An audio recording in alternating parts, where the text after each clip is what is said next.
में 37वां एपिसोड है। आज हम लोग पढ़ेंगे साहित्य शास्त्र में रसों की संख्या या काव्य शास्त्र में रसों की संख्या।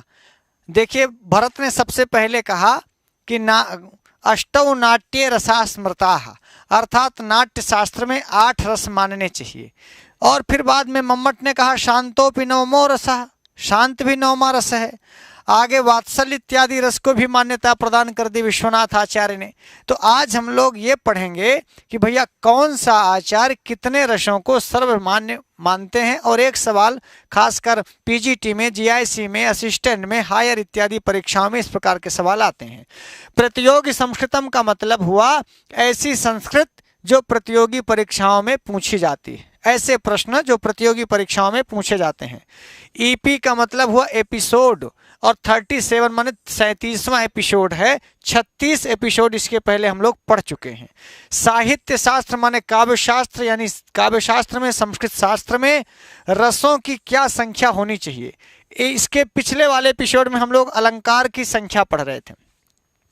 तो देखिए, किस प्रकार का डायग्राम है। इस वाले डायग्राम में आपको रस मिलेगा, यहाँ स्थाई भाव मिलेगा, यहाँ उनका रंग या वर्ण मिलेगा, किस कलर में है, क्या कलर माना जाता है। जैसे श्रृंगार रस है, रति इसका स्थाई भाव है, यह श्याम वर्ण का होता है, और विष्णु देवता हैं इसके ना। तो हम 4 चीजें देखेंगे ब्रह्मा जी।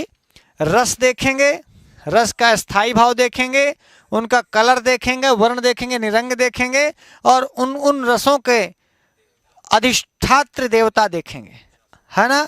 तो तत्त रसों के स्थाई देवता देखेंगे, स्थाई भाव और वर्ण रंग। तो चलिए शुरुआत करते हैं।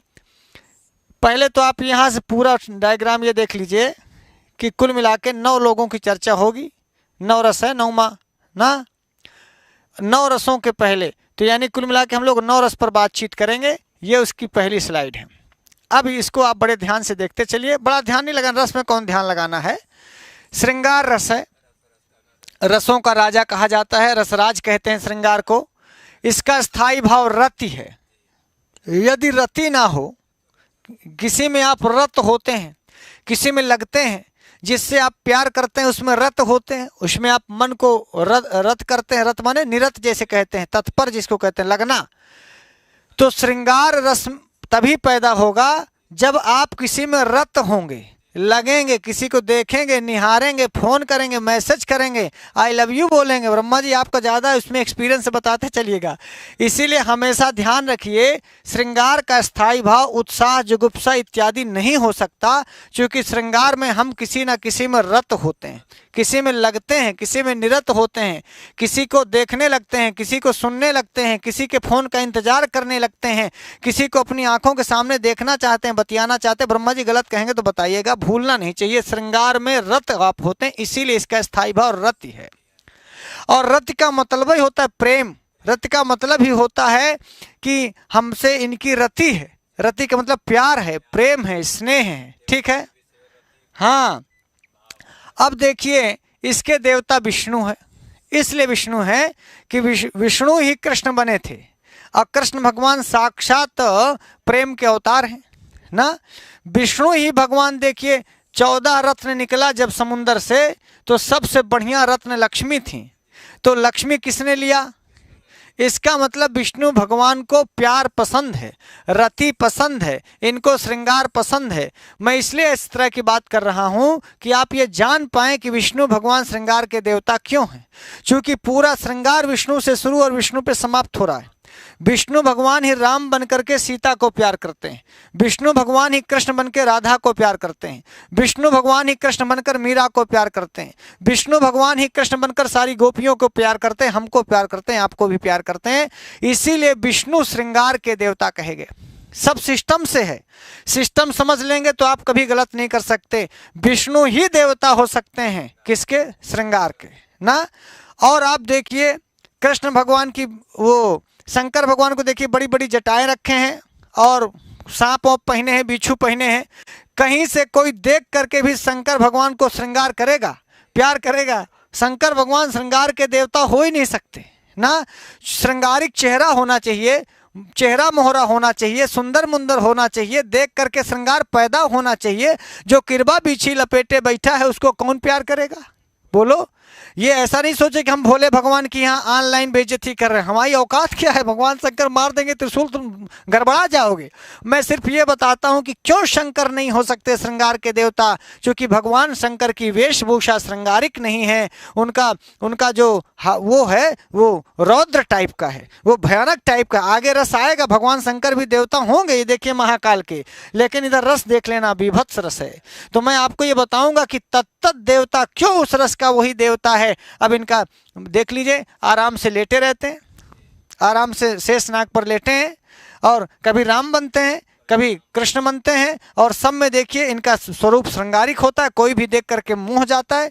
ऐसा चेहरा है विष्णु भगवान का, ऐसे सौंदर्य है। मोहिनी का रूप भगवान विष्णु धारण कर लेते हैं, मोहिनी का रूप धारण करके सारे जगत को मोह लेते हैं। और श्रृंगार में क्या होता है, मोह ही तो होता है।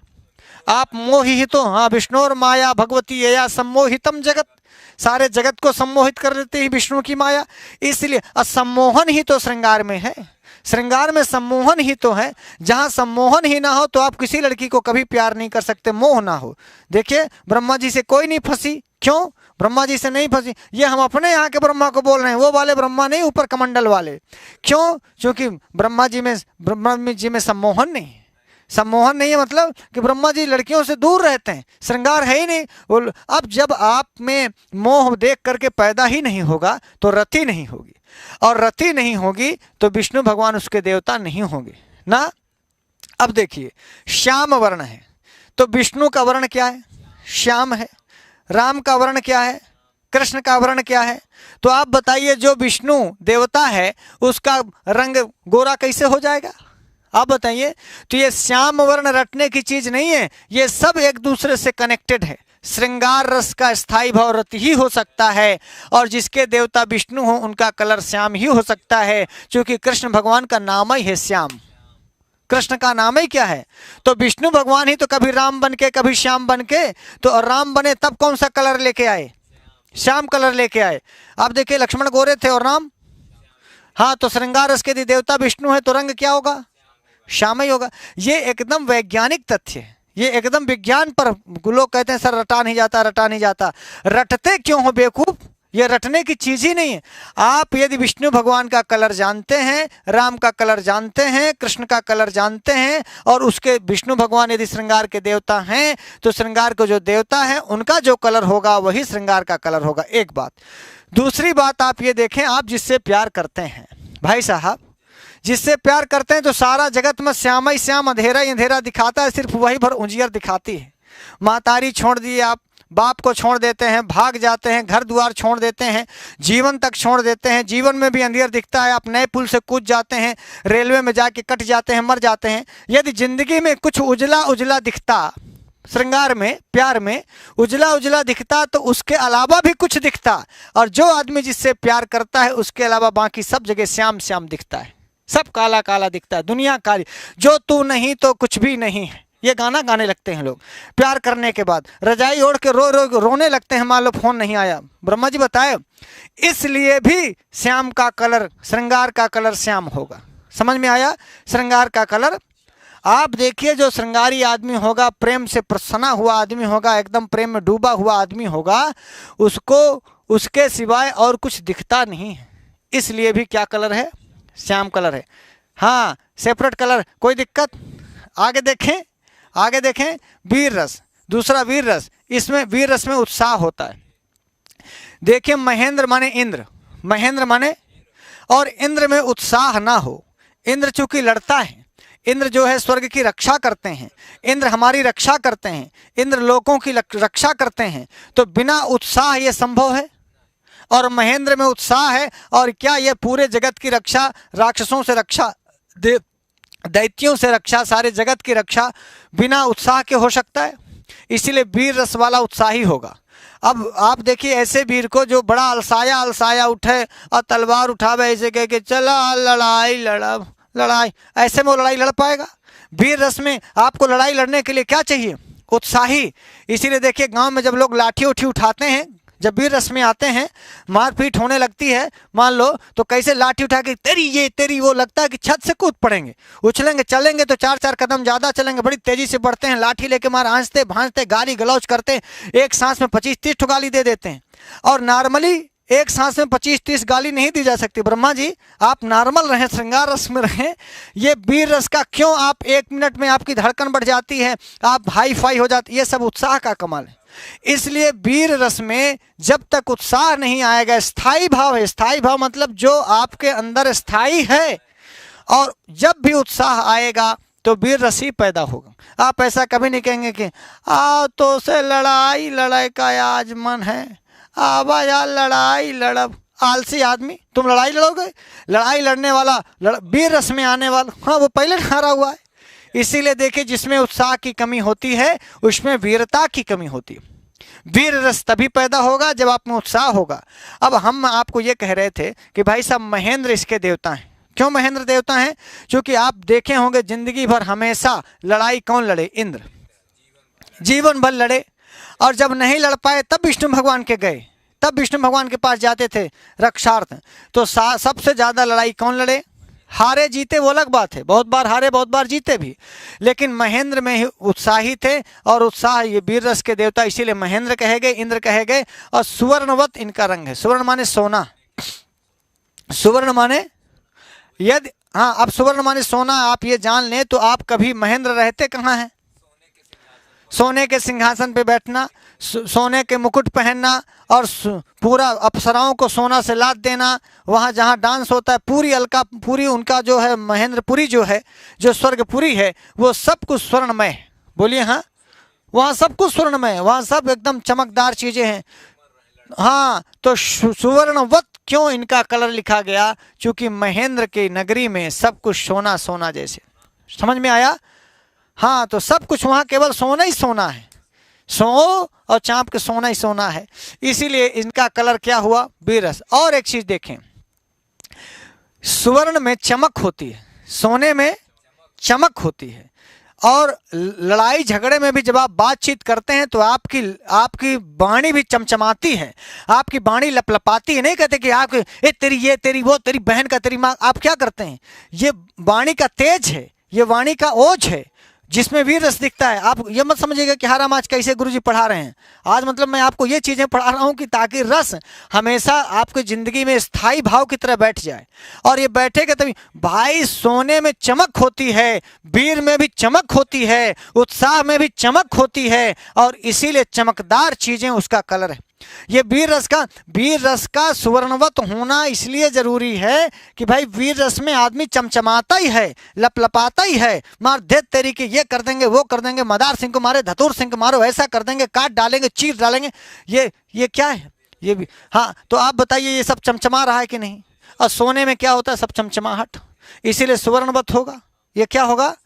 आप कभी देखिए यहाँ श्रृंगार रस में आ जाइए तो कभी आप ऐसा नहीं कहेंगे कि हम तुमको पकड़ डालेंगे, खा लेंगे, तुमको पीछ डालेंगे, ऐसा करके कि ये नहीं होता श्रृंगार में। श्रृंगार में आप कहते हैं, बड़े प्यार से कहते हैं, बड़े अब हम कहेंगे नहीं, दिखाएंगे नहीं। ब्रह्मा जी आप समझते हैं सब लोग एक्सपीरियंस होल्डर हैं। क्यों यहाँ श्याम कलर है और यहाँ सुवर्णवत? क्योंकि यहाँ वाणी यहाँ बड़ी वाणी धीमी होती है, इनमें वाणी में बड़ा स्नेह होता है, बड़ा रस होता है, बड़ा प्यार होता है। और यहाँ वाणी ऐसा आप नहीं कहते कि तो का दूझा पर मारा, ऐसा बोलते हैं। वो जो भी रस स्थिति, यहाँ आप किसी को कहते हैं कि आज साले तरह ये कर डालेंगे, आज तुमको ये कर डालेंगे, वो कर डालेंगे, ऐसा कर डालेंगे, ये सुवर्णवत स्थिति है। ये कैसी है? सुवर्णवत। आगे आइए बीभत्स रस। यहाँ जुगुप्सा है, इसका स्थायी भाव नील कलर का है, और इसके देवता महाकाल। आप बताइए, महाकाल का एक नाम नीलकंठ है। याद करिए, जब उन्होंने जहर पिया था तो वो महाकाल का कंठ कैसा हो गया था? तो जिसके देवता महाकाल हैं भैया, उसका कलर नीला नहीं तो कैसा होगा? भगवान शंकर का कंठ कैसा है? नीला है, जहर पीने के कारण। और यदि कालों के देखिए, जो वो जहर पिए थे, जो उन्होंने जहर पिया था वो काल था ना, और उसको पी के जो जिंदा रहा वो कौन होगा? आप बताइए। क्यों भगवान शंकर महाकाल हैं? क्योंकि भगवान शंकर ने जो हलाहल विष पिया था, समुद्र मंथन से निकले हुए हलाहल विष को जो पान कर गया, तो जो हलाहल जहर निकला था वो काल था, वो काल था, किसी कोई भी पीता वो मर जाता, वो साक्षात काल था। तो काल को भी जो अपने गाल पर या यहाँ पर रख लिया वो महाकाल है। आप समझ में आए? अब महाकाल इसलिए भगवान शंकर कहलाए। अब भगवान शंकर ने जहां उस विष को रखा वो नीला पड़ गया था, इसीलिए महाकाल और नील एक दूसरे से जुड़ गए। अब देखिए यहाँ जो है जुगुप्सा होती है। जुगुप्सा उस चीज को कहते हैं जिसमें आपको करने की इच्छा ना हो, बड़ा मन घिनघिनाए ना, बड़ा उस चीज को करने का आपका मन भीतर से ना करे। तो क्या मैं ये पूछता हूँ कि जो भगवान शंकर ने जहर पिया उसको कितने लोग खुशी खुशी पीने को तैयार थे कि हाँ दे दे दे दे यार, एक बूंद हम दे दे, हम पी ले, दे दे दे दे। सब लोग देख करके जुगुप्सा होती है कि नहीं? अभी नीम के पाती का रस घूंट के आपको दे दें तो भी आपको क्या पैदा होगा? ऐसे आदमी मन घिनघिनाता कह रहे ना नीम के पत्ते पिए है, करेला का रस निकाल के दे दे हम तुमको असली, और भले तुम्हारा ये हो कि भाई करेला का रस पियो तुम्हारा शुगर खत्म हो, लेकिन शुगर का मरीज भी जुगुप्सियाए कि भले उसको जब मजबूरी में नीम का पत्ती खाए या करेला का रस पिए, लेकिन वो जो मन घिनघिनाता है वो जुगुप्सा है। वो क्या है? तो महाकाल का रंग नीला हुआ और ये जो जुगुप्सा पैदा हुई, इसमें कहते हैं बीभत्सता। यही बीभत्सता है। जहर को पीना बहुत बीभत्स कार्य था। उस जहर को पीना भैया कैसा कार्य था? बहुत बीभत्स कार्य था। ऐसे बीभत्स कार्य को जिसने किया वो महाकाल ही कर सकता है, इसलिए बीभत्स का देवता महाकाल होगा। और महाकाल ने जो जहर पिया उससे उनका कलर नीला हो गया। इसीलिए जब भी कलर की बात पूछे तो आपको नील कलर में वर्ण में लगाना चाहिए कि यहाँ देखिए वर्ण की बात कर रहे हैं, महाकाल का वर्ण नील होता है ना। और वो जो काम करते हैं वो काम बहुत प्रशंसनीय नहीं था, वो जुगुप्सित कार्य था। वो दुनिया के दृष्टि में, लोक की दृष्टि में बहुत ही घटिया और निकृष्ट, मतलब बहुत भारी काम। इतना भारी इसलिए कहता हूँ, निकृष्ट घृणित कार्य था, अलग मत समझिएगा। जहर पीना किसी को पसंद नहीं, फिर भी उस जहर को पिया गया, ये जुगुप्सा वाला कार्य था। और ये काम बड़ा ही बीभत्स था। आदमी ने कहता कि यार एक्सीडेंट बड़ा बीभत्स एक्सीडेंट हो गया, बीभत्स एक्सीडेंट भयावह। तो भगवान शंकर ने जो काम किया वो बड़ा बीभत्स कार्य था। सारी दुनिया बच गई, सारा जगत बच गया, नहीं तो वो हलाहल विष जो निकला था उससे सारा जगत खत्म हो जाता। पुराण पढ़ लीजिएगा, यदि भगवान शंकर उस जहर को नहीं पीते तो बड़ा जो है संसार में कोई बचता नहीं, सब बड़ी बीभत्स स्थिति होती। हाँ या ना बताइए? अब बीभत्स स्थिति नहीं हो पाई क्योंकि भगवान शंकर ने बड़ा बीभत्स कार्य किया जो दुनिया की नज़र में जुगुप्सित कार्य था, और उसको महाकाल ने किया। और महाकाल ने वो जहर पीने के कारण उनका कंठ नील हो गया, इसलिए रंग नीला याद रखिएगा। और करने वाले देवता उसके महाकाल हैं, और काम बड़ा बीभत्स था जो दुनिया की दृष्टि में जुगुप्सित था। तो बीभत्स रस का स्थायी भाव जुगुप्सा और उसका रंग नील और उसके देवता महाकाल। राइट है? सब कर लेंगे ना, कोई दिक्कत? ऐसे सभी रसों के बारे में आप देख लीजिए। आगे आइए रौद्र रस में। भगवान शंकर एकादश रुद्र हैं। कितने हैं? एकादश रुद्रों में शिव अलग हैं, रुद्र अलग हैं, महाकाल अलग हैं, याद रखिएगा।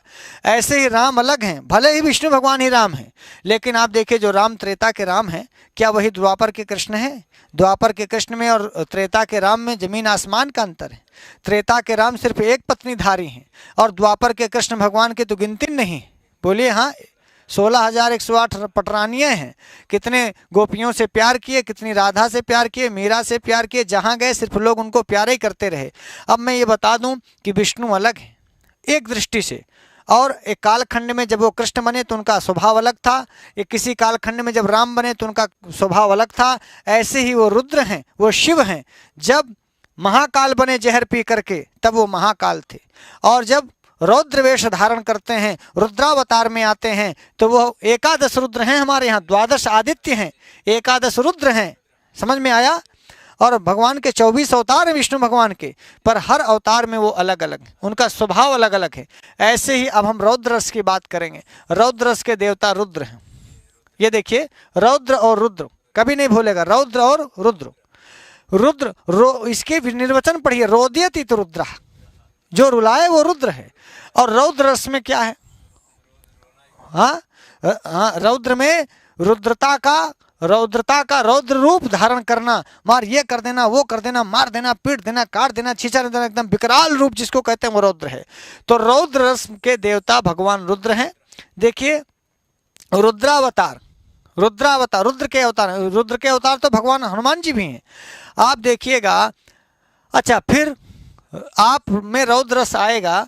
जैसे जब सती जी का अग्निदाह हुआ था तो भगवान शंकर रौद्रावतार में आए थे और वीरभद्र को कोप करके उन्होंने पठाया था ना। तो जो रौद्र रस होगा, रौद्र रस तभी होगा जब भगवान शंकर को सती के जलने के बाद क्या पैदा हुआ? क्रोध। क्या पैदा हुआ? तो रौद्र रस में क्रोध पैदा ही होता है। आप देखें कभी आपके पिताजी गुस्साए होंगे, बाबा जी गुस्साए होंगे, तो आपकी अम्मा लोग कहेंगे कि हाय राम एकदम रौद्र रस में आ गए, रुद्रावतार हो गए, एकदम समझ में आया। तो जब आदमी बहुत गुस्साता है, बहुत तड़कता भड़कता है और बहुत जो है वो करता है तो क्रोध में आता है। तो क्रोध स्थायी भाव हो गया, रौद्र रस हो गया, देवता रुद्र हो गए। और आप देखिए जब भी आप नाराज होंगे तो आप लाल पीले होने लगेंगे। देखिए अम्मा लोग बहुत बार कहती हैं काहे आज ललाता लाग है, आज बहुत लाल पियर हो रहे हैं। इसका मतलब जो आदमी गुस्साएगा उसका रंग लाल ही होगा, रक्त होगा ना। अच्छा, जनरली आप गुस्साते होंगे तो क्रोध में आंखें लाल हो जाती हैं, क्रोध में आदमी आंखें लाल हो जाती हैं। अब भीतर से भी आदमी लला जाता है बहुत। तो सही आदमी गांव में कहता है कि अरे ललाना, बहुत ललाना, बहुत लाल पियर ना हो, नहीं तो उठा के दही मारो, ऐसा नहीं कहते लोग। ये जो आदमी रौद्र रस में आता है उसका कलर रक्त माना जाता है, उसके देवता रुद्र होते हैं। और रौद्र रस में आदमी तभी आता है जब वो क्रोध में होता है, जब वो, इसलिए रौद्र रस का स्थायी भाव क्रोध होगा और क्रोध का कलर लाल होता है। जो भी आदमी गुस्सा आता है उसकी आंखें लाल होती हैं, वो भीतर से लाल पीला होता है और उसके देवता रौद्र, रौद्र रस के देवता रुद्र होंगे। ठीक है। रुद्रावतार भगवान शंकर संहार के देवता हैं, संहारक देवता हैं। ब्रह्मा जी सर्जना करते हैं, विष्णु भगवान पालन करते हैं।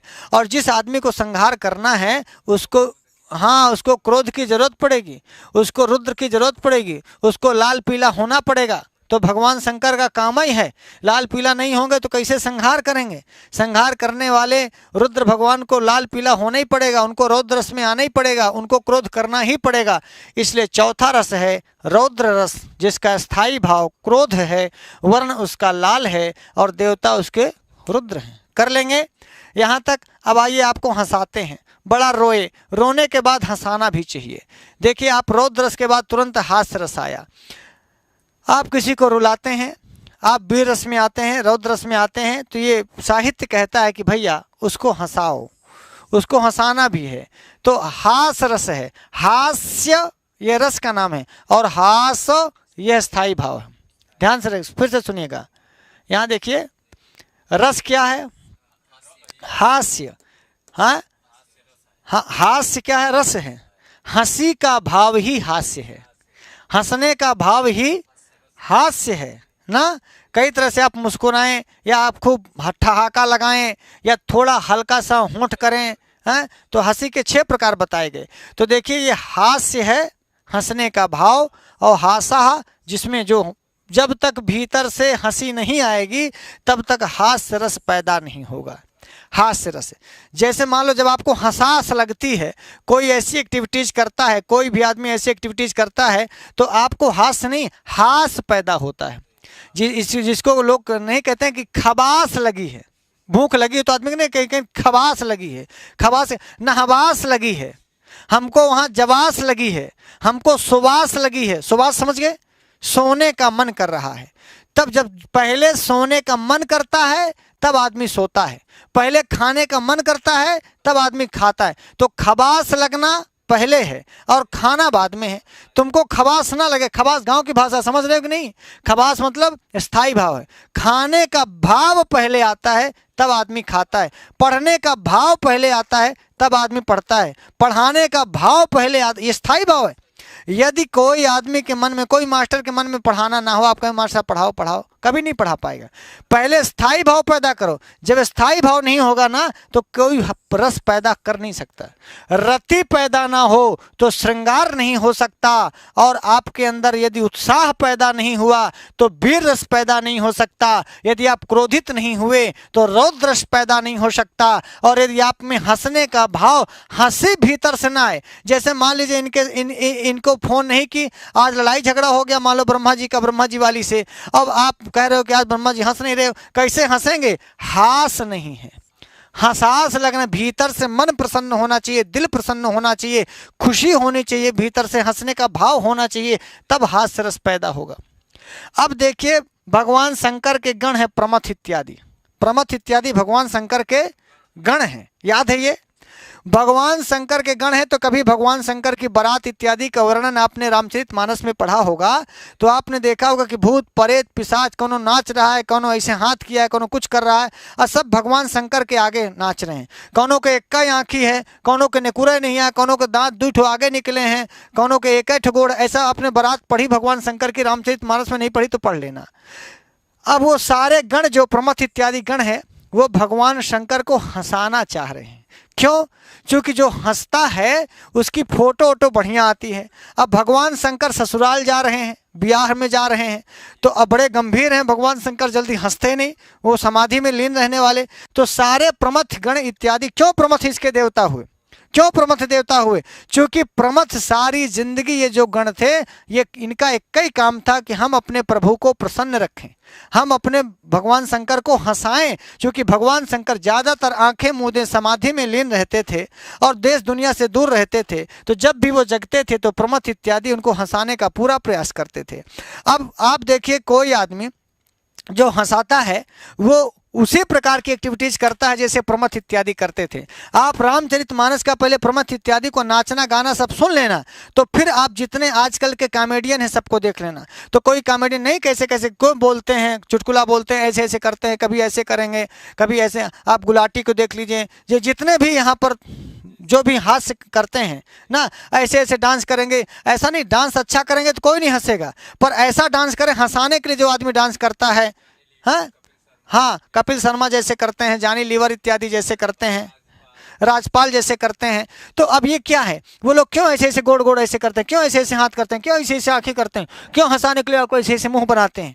ये सब प्रमथ करते थे भगवान शंकर को हंसाने के लिए, तो इसीलिए उसके हास्य पैदा होता था, तब वो हंसा करते थे।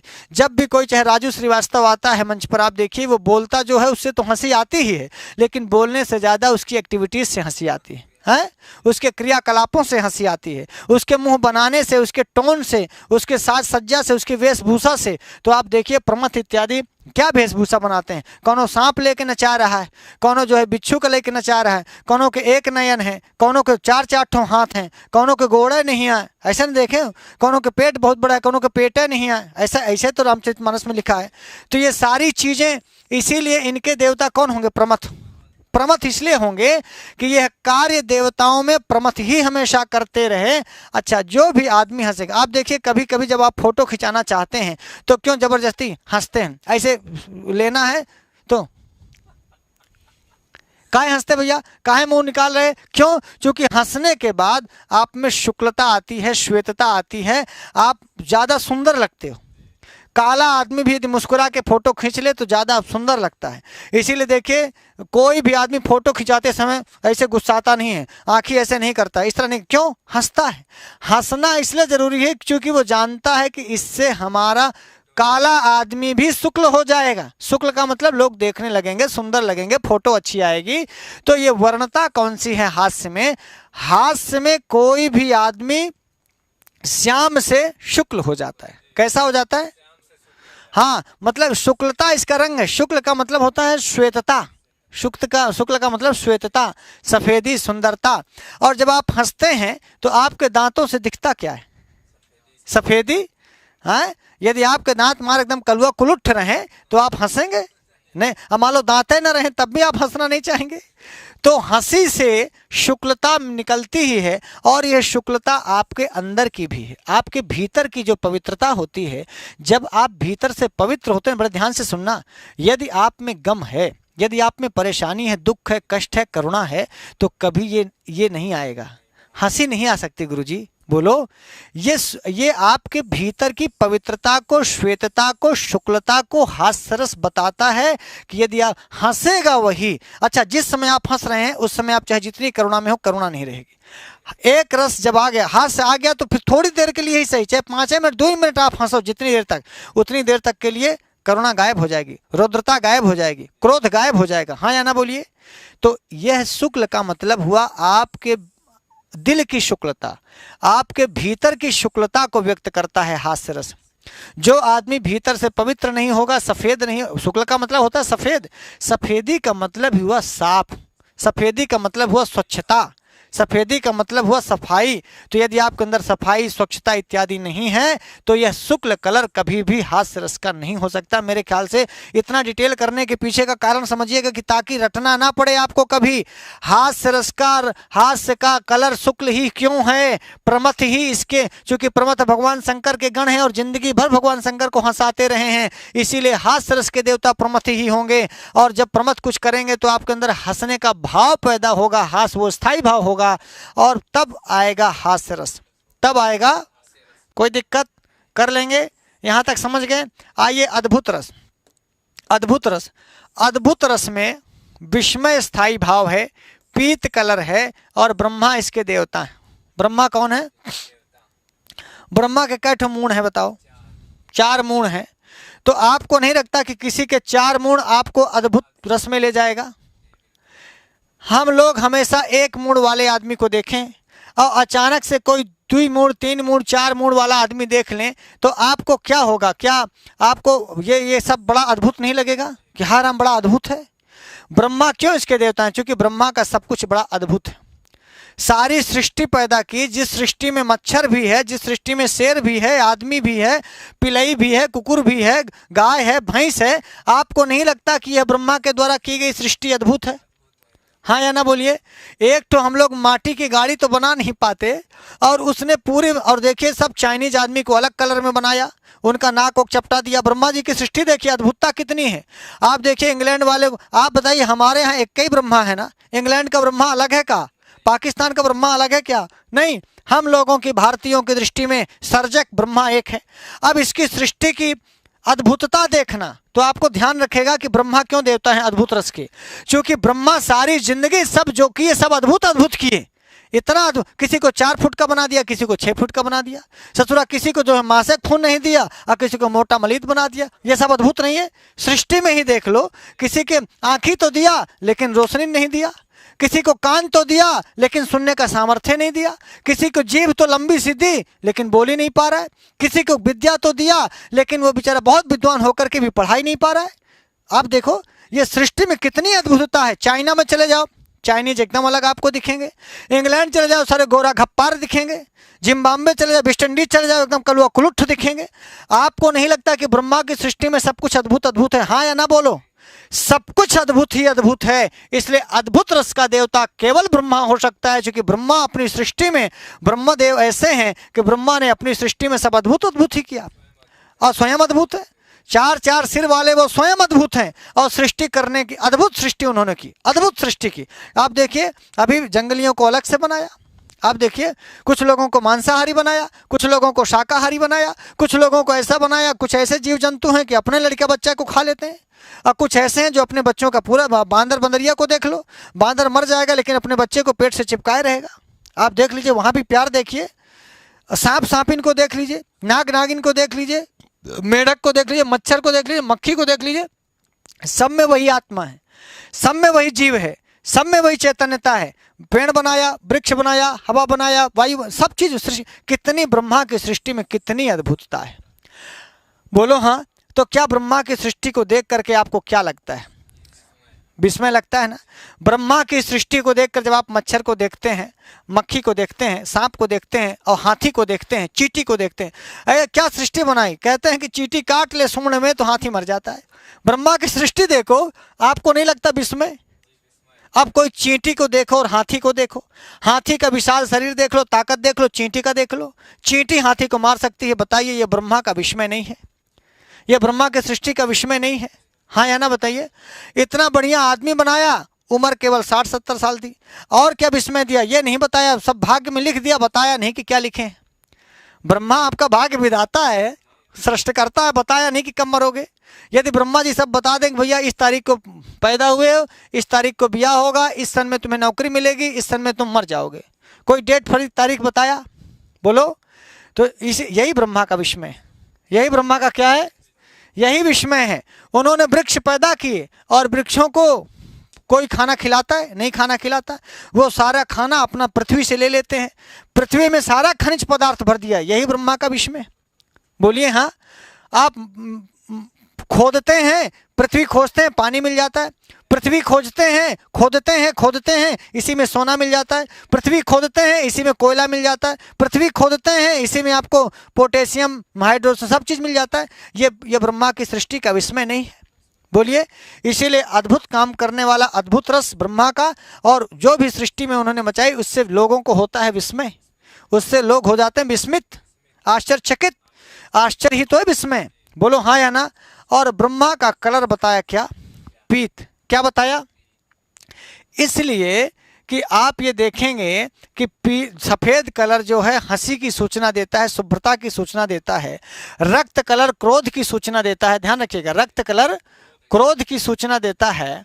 और इधर देखिए, इस वाले में आपने देखा श्याम वर्ण रति की सूचना देता है, सुवर्ण उत्साह की सूचना देता है, नील जुगुप्सा की सूचना देता है। ऐसे जो पीत वर्ण है वो विस्मय की सूचना देता है। किसकी सूचना देता है? हाँ, पीला पीला कलर, पीत वर्ण हमेशा विस्मय की सूचना देता है। और पीला कलर माना जाता है किसका? बृहस्पति का। और पीला कलर माना जाता है अध्यात्म का, सृष्टि का ना, पवित्र कलर माना जाता है। इसीलिए ब्रह्मा की सृष्टि पवित्र है। उस पवित्रता की सूचना देने के लिए क्या बनाया गया इनको? पीत कलर। क्या बनाया गया इनका कलर? अब देखना 7वें में देखिए, भयानक रस। भयानक रस का जो स्थायी भाव होगा वो भय। और यहाँ कहा क्या? काल। ध्यान रखिए, काल, महाकाल और रुद्र अलग अलग बताया। आप देखिए, जब काल आ जाता है, काल, काल माने मृत्यु, काल माने मृत्यु। मृत्यु के समय ऐसा कौन है जिसको ये नहीं होता?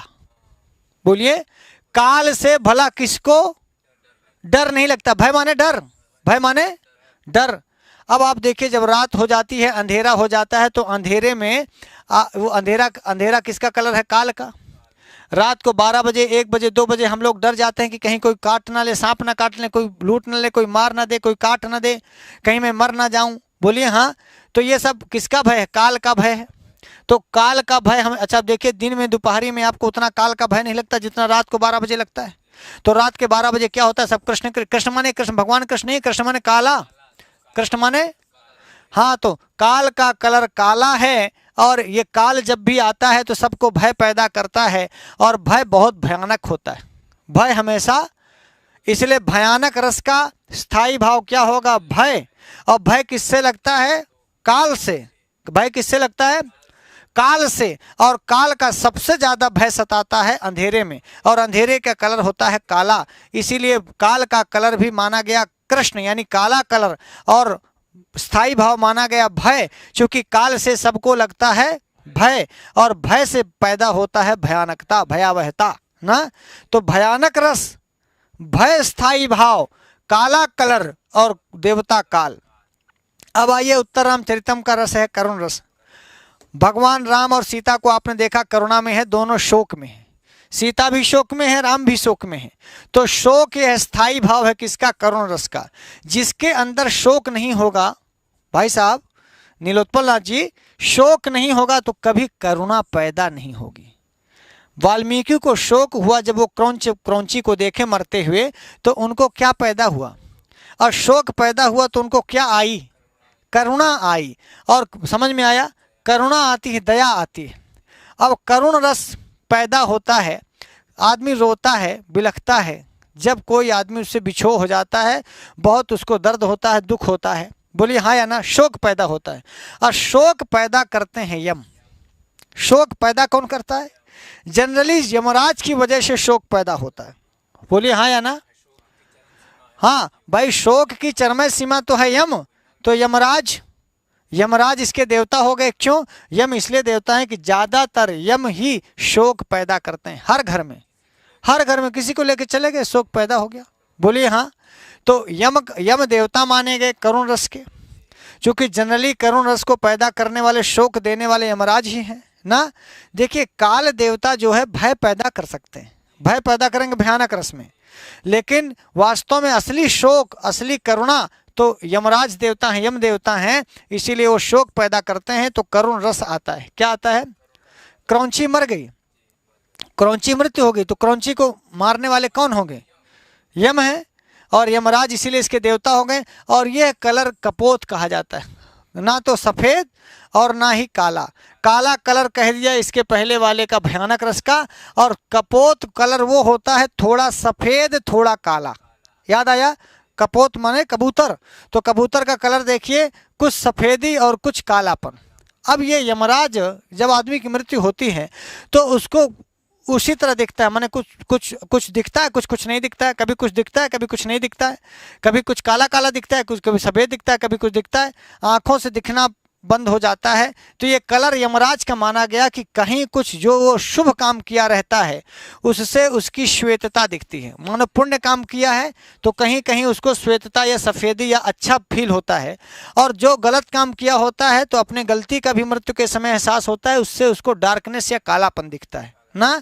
तो श्वेतता माने मरते समय आप अपने अच्छे कर्मों को भी याद करते हैं, उससे श्वेत कलर कपोत में समा गया, और मरते समय आपको अपने बुरे कर्मों का भी ध्यान आता है तो कृष्णता भी आपको आ जाती है। तो श्वेतता और कृष्णता बराबर कपोत ना।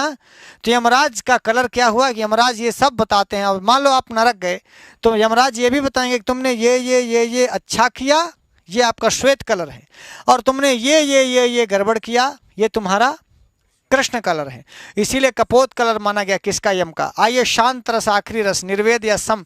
निर्वेद स्थायी भावोपि शांतोपि नवमो रसा। निर्वेद मानते हैं मम्मट और सम मानते हैं विश्वनाथ।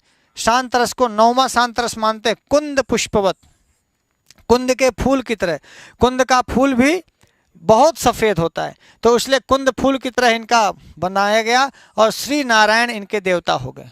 कौन नारायण? श्री नारायण। नारायण उनको कहते, देखिए मैं फिर से बता दूं कि नारायण भगवान विष्णु ही हैं, लेकिन नारायण नाम में जब वो रहते हैं तो कभी नारायण जो है उग्र नहीं होते। नारायण हमेशा सहज स्थिति में रहते हैं, शांत स्थिति में रहते हैं ना। हमेशा वो जो शेषनाग सैया पर बड़े आराम से ऐसे लेटे हैं, वो नारायण। आप समझ में आया? इसीलिए जब भी आप देखिए नारद भगवान विष्णु नहीं कहते, नारद भगवान नारायण नारायण कहते हैं। क्यों? क्योंकि हाँ हमेशा नारायण, क्योंकि भगवान का जो नारायण स्वरूप है वो शांत स्वरूप है। नारायण स्वरूप भगवान का जो नारायण स्वरूप है विष्णु का, वो हाँ तभी हम लोग कहते हैं शांताकारम भुजगशयनम पद्मनाभम सुरेशम। तो नारायण भगवान शांताकारम है, उनकी शांत आकृति है, उनका शांत स्वभाव है। इसीलिए जो शांत स्वभाव वाले हैं वो शांत रस के देवता नारायण है। उनका कलर कुंद पुष्प की तरह है, और जहाँ कोई भी वेदना ना हो वो निर्वेद है। कोई वेदना नहीं, कोई भी वेदना है तो शांत स्थिति होगी नहीं। जैसे मान लो आपको पत्नी से कष्ट है तो आप वेद सहित हैं, तो निर्वेद है ही नहीं। निर्वेद नहीं रहेंगे तो आप कभी शांत रस में नहीं रह पाएंगे। निर्वेदना और शम स्थिति, शम शांति का प्रतीक है।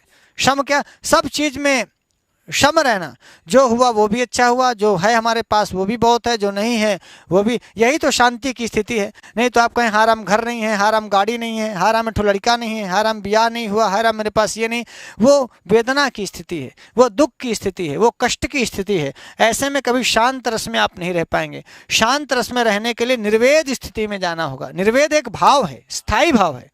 ये सब भाव, शोक भी एक भाव है, भय भी एक भाव है, तभी तो इनको स्थायी भाव कहते हैं। तो निर्वेद भाव में जब आप पहुंचते हैं या शम की स्थिति में जब आप पहुंचते हैं तभी शांत रस में रहते हैं। कुंद पुष्प की तरह इनका कलर होता है, और श्री नारायण इनके देवता हैं। यहाँ तक कोई दिक्कत है? हाँ, नमः शांताय तेज से। आइए कुछ चीज़ें और जान लें। आचार्य भरत और धनंजय के अनुसार नाटक में 8 रस, कितने भैया? 8 रस माने गए हैं। अष्टौ नाट्य रसास्मृता नाट्य शास्त्र में लिखा है। पूछ लेगा भरत ने कितने रस माने हैं तो 8 आपको कहना। कितना कहना है? 8 रस। और धनंजय भी कितना मानते हैं नाटक में? नाटकों में रसों की संख्या पूछेगा तो चाप के 8 लिखना है। क्या लिखना है? 8। अभिनव गुप्त एवं आचार्य मम्मट आदि ने शांत रस को नवमे रस के रूप में स्वीकार किया है।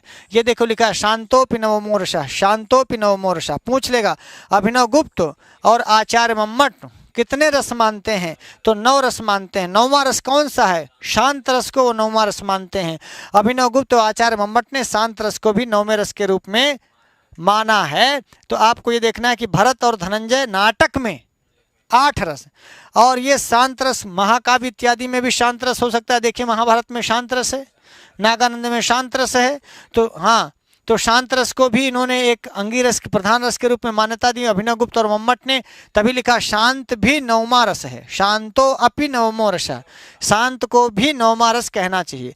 अब आए रुद्रट भैया। रुद्रट ने कहा प्रेयान नामक 10वें रस की उद्भावना की। रुद्रट ने कौन रस माना? तो पूछ लेगा प्रयाण रस को मानने वाले आचार्य कौन है? रुद्रट। या रुद्रट कौन सा रस मानते हैं? हाँ, तो रुद्रट कितने रस मानते हैं? 10 रस। रूप गोस्वामी भक्ति रस को भी प्रधान रस मानना। रूप गोस्वामी ने भक्ति रस को भी एक रस माना जो शांत रस के से अलग था, करुण रस से अलग था, हाँ, भयानक रस से अलग था। तो उन्होंने रूप गोस्वामी भक्ति के बहुत बड़े आचार्य हुए और उन्होंने भक्ति को भी एक रस कहा। विश्वनाथ 9वें रस के रूप में वात्सल्य को भी मानते। 9 रस के अतिरिक्त 9 तो उन्होंने 10वां शांत को माना ही, 10वां रस वात्सल्य को भी मानते, जो हम बच्चे को खिलाते हैं, जब प्यार करते हैं, छोटे छोटे बच्चों को चूमते हैं, हमारा लल्ला, हमारा फुटुल्लू, हमारा गुल्लू, लुलू लुलू लुलू लुलू, वो जब आप लुलुआते हैं उसको उन्होंने कहा वो श्रृंगार नहीं है। उसको उन्होंने कहा कि वो क्या उनसा रस है। जब आप छोटे छोटे बच्चों को खिलाते हैं, पिलाते हैं, प्यार करते हैं, गोदी में उठाते हैं, हमारे राजा, हमारा बेटा, ऐसे नामक रस को, वात्सल्य नामक रस को भी स्वीकार किया किसने? विश्वनाथ ने। तो 9 रस के अलावा ये उनका 10वां रस था। कौन सा रस है? 10वें रस को वात्सल्य रस को बताया कि जब आप बच्चे को बाप खिलाता है या नाती को बाबा खिलाता है, नाती को दाई खिलाती है, दादी लोग जब लेती हैं बड़ा दुलारती हैं, चूमती हैं, माँ तेल काजल लगाती हैं, पतोहू से नाराज रहेंगी और नाती का तेल लगाई हैं। बोलिए, ये नाती के ऊपर वात्सल्य रस है, ये नाती के ऊपर उनका वात्सल्य रस है। लड़का से नाराज हो जाएंगी लेकिन नतीवा से बोली हैं, बोलो दादा दादी को। ये कौन रस है? ये वात्सल्य रस है। ये कौन सा रस है? भभूति ने कहा, भभूति ने करुण रस को ही एकमात्र मूल रस माना और कहा एको रसा करुण एवं निमित्त भेदात। तो एकमात्र रस भभूति ने माना। ये तो मैं रस के संदर्भ में भभूति का कथन था, उत्तरामचरितम में इसने लिख दिया, पर यह बात सिर्फ भभूति के संदर्भ में। भभूति कोई काव्य शास्त्री नहीं है, वो तो नाटककार हैं। तो अपने नाटक के भाव में इस बात को उन्होंने कहा। अब आचार्य भरत ने रस के संदर्भ में एक सूत्र कहा है, आचार्य भरत प्रतिपादित रस सूत्र। आचार्य भरत द्वारा नाट्य शास्त्र में प्रतिपादित रस सूत्र है विभावानुभाव व्यभिचारी संयोगाद रस निष्पत्ति। विभावानुभाव व्यभिचारी संयोगात क्या कहा? रस निष्पत्ति। विभाव अनुभाव व्यभिचारी भाग के संयोग से रस की निष्पत्ति होती है, ये सामान्य अर्थ है। क्या कहा? अर्थात विभाव अनुभाव और व्यभिचारी भाव के संयोग से रस की निष्पत्ति होती है, माने रस उत्पन्न होता है। ये मूल रस के संदर्भ में कहा गया एक ब्रह्म वाक्य है, समझिए। भरत के द्वारा नाट्यशास्त्र के 6वें अध्याय में उन्होंने कहा विभावानुभाव व्यभिचारी संयोगात कस्य निष्पत्ति ही, तो रस निष्पत्ति है। अथवा ये कथन किसका है? भरत का है। यह विभावानुभाव व्यभिचारी संयोगाद रस निष्पत्ति किस ग्रंथ में कहा गया? नाट्य शास्त्र में। किसने कहा है? भरत मुनि ने कहा है। इसमें किसकी परिभाषा बताई गई है? रस की परिभाषा बताई गई है। विभाव अनुभाव और व्यभिचारी भाव किसमें होते हैं? रसों में होते हैं। विभाव अनुभाव और व्यभिचारी भाव के संयोग से क्या निष्पन्न होता है? इस प्रकार के सवाल आपसे पूछे जा सकते हैं। इतना दूर तक आपने पढ़ लिया। अब मित्रों ध्यान रखिए, आज की क्लास आपको मज़ेदार लगी होगी। सुबह 8 बजे और रात को 8 बजे एक ही बात कहूँगा, संस्कृत गंगा के घाट पर मिलेंगे हम सब 8 पर। वो 8 चाहे सुबह के हों चाहे शाम को हों, रोज़ सुबह शाम 8 बजे आइए। चैनल को सब्सक्राइब कर लीजिएगा ताकि संस्कृत गंगा चैनल पर इस तरह की जो भी एक्टिविटीज़ आपको दी जाएं उसका आप मौज ले सकें, आनंद ले सकें, सपरिवार देखें, दादा दादी, नाना नानी, मौसा मौसी, जीजा साली सबके साथ बैठ के देखें। भैया भौजी को बैठा लीजिएगा, अपने बच्चों को बैठा करके देखिएगा। बच्चे ना हो तो बगल वालों को उधार ले लीजिएगा, पड़ोसी के बच्चों को दिखाइए। लेकिन रोज़ सुबह 8 बजे और शाम को 8 बजे संस्कृत के इस कुछ ज्ञानवर्धन चीज़ों को देखिए। यदि आप प्रतियोगी परीक्षार्थी हैं तब तो आपको देखना ही चाहिए। यदि प्रतियोगी परीक्षार्थी नहीं भी हैं तो भी ज्ञानवर्धन के लिए, अपने मस्तिष्क को स्वस्थ और साफ करने के लिए, पवित्र रखने के लिए भी आपको कुछ चीज़ें पढ़नी चाहिए। तो आखिरी में इतना ही निवेदन करके कि जहाँ भी रहें स्वस्थ रहें, व्यस्त रहें और मस्त रहें। व्यस्त कहाँ रहें ये आप डिसाइड करें कि मोबाइल में व्यस्त रहें कि किसी लड़की में व्यस्त रहें कि फ़ोन में व्यस्त रहें कि वीडियो कॉलिंग में व्यस्त रहें कि संस्कृत की पढ़ाई लिखाई में व्यस्त रहें कि ब्रह्मा जी की सृष्टि में व्यस्त रहें। तो मैं बस इतना ही कह करके आपसे विदा लेता हूँ। फिर 8 बजे मिलने का वादा करता हूँ और 8 बजे हम फिर मिलेंगे एक नए वीडियो के साथ, जिसमें बहुत सारी चीज़ें आपके लिए नई होंगी, बहुत बेहतरीन होंगी। तो मित्रों, आज के लिए इतना ही। नमस्ते संस्कृताय।